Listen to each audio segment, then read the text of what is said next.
Сәлеметсіздер ме? Мен Абайгүлден. Мен Исатай Мөлдір. Біз проэко-экологиялық жобалар конкурсының үздік экологиялық бастама бағытының қатысушыларымыз.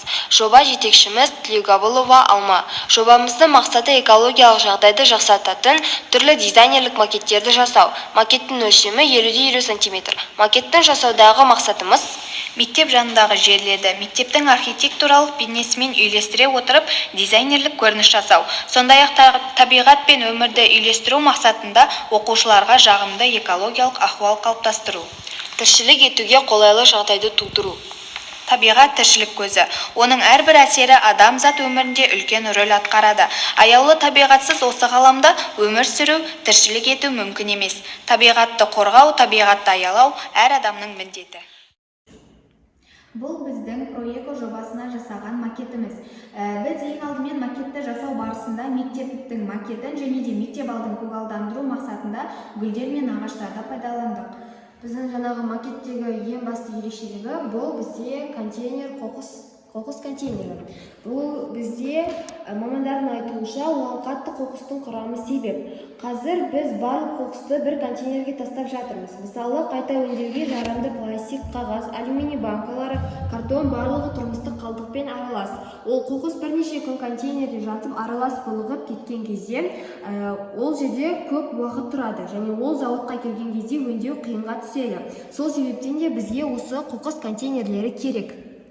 Және де біздің мынау мектебіміздің алдында тұрған бұл яғни саябақ. Бұл жерде өсімдіктер егеміз. Және де бұл жерде орнатылған бізде жылыжай. Яғни бұл бізде жылу сүйгіш өсімдіктерді осы жерге келіп орнатамыз. Және де қазіргі кезде біздің мектебімізде жасыл алаң пилоттық жобасы жасалуда. Яғни жыл сайын мектеп кабинетінде және де ауласында өсімдіктер көбейтеді. Және де айына бір сенбілік ұйымдастырылып отырады. Бұл бізде жаңағы балалардың бос уақыттарына демалуға немесе ойнауға арналған алаңдары. Ал бұл бізде жаңағы балалар дене шынықтыру сабағында немесе басқа жерлерде де осы жасыл алаңда келіп ойнайды. Және де біздің мектебіміздің әрбір жерінде осындай эко-қоқыс тастайтын жәшіктер орнатылған. Бұл біздің яғни мектебіміздің алдын таза, әдемі болып тұруына өзінің септігін тигізеді. Және де біздің мектебіміздің шатырында яғни осындай баламалы күнтоқ. Және де біздің макетіміздің қоршауларында осындай арнайы жарық қондырғылары орнатылған. Яғни бұл біздің мектебіміздің айналасы жарық әрі әдемі болып тұруына өзінің септігін тигізеді.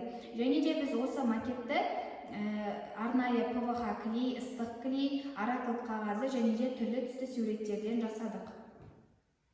Біз табиғатқа сүйіспеншілікпен, қамқорлықпен, махаббатпен қараған кезде табиғат бізге өзінің кең сарайын ашады және де баға жетпес сый болады.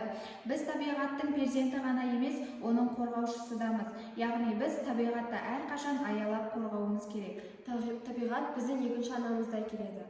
Оны өзіміздің анамыздай қастерлеп аялауымыз қажет.